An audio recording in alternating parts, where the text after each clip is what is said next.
Satanists and witches do not go into church on Passover and glorify the name of Christ. But there are some Christians out there who will dress their kids up as ghouls and goblins and go trick-or-treating on Halloween just so that the kid can have a good time. Open themselves up to spiritual implications and consequences, whether they know it or not. Remember, in the spirit realm, everything is built on legalities. Legalities that then manifest themselves inside the physical realm. So if we are looking at it from a perspective of spiritual first, we have to understand what the root of all of these things are. And you are responsible, or you are still going to be subject to the consequences of anything that you open yourself up to. If you tell a 10-year-old to go into the store and get you a candy bar, and they go in, grab it, and walk out, they are still stealing, whether or not they know that they need to pay for it or not. That's stealing, and there will be consequences for it. Now, maybe for the 10-year-old, it won't be as harsh because they're just learning, but once they understand, they're now responsible to not steal anymore. In the same way, we have to be stewards, because in the spirit realm, it does not matter if you know or not, if you understand or not. Actually, the devil will use your lack of understanding in order to bring upon consequences on you. Okay, let's look at what the founder of the Satanist church allegedly said.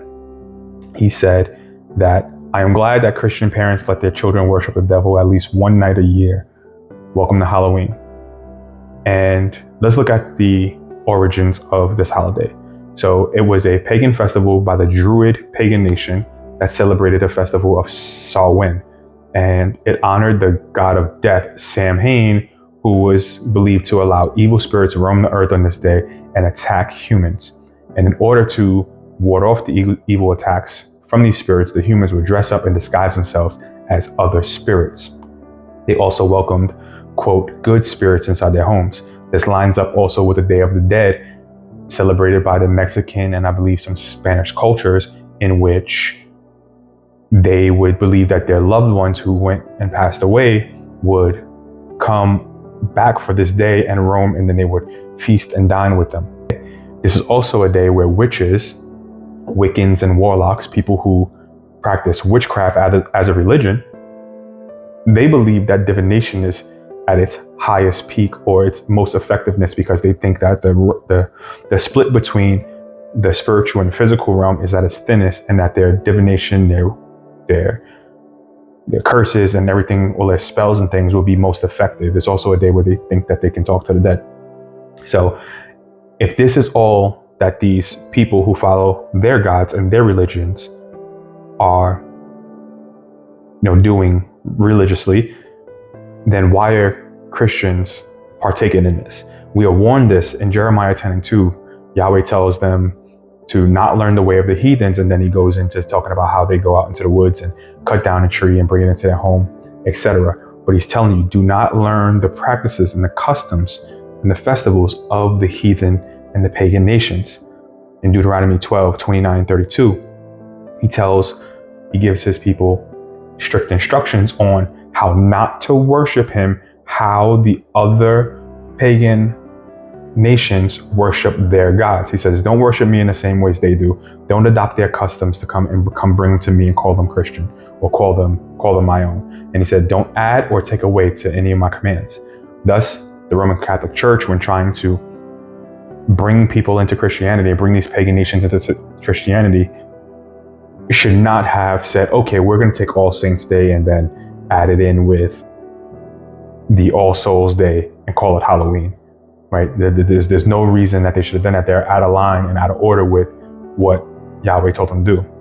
We see in Hosea chapter 2 and 4, where Yahweh is actually cursing the Israelites as a consequence for all of their adultery with following pagan nations and pagan gods.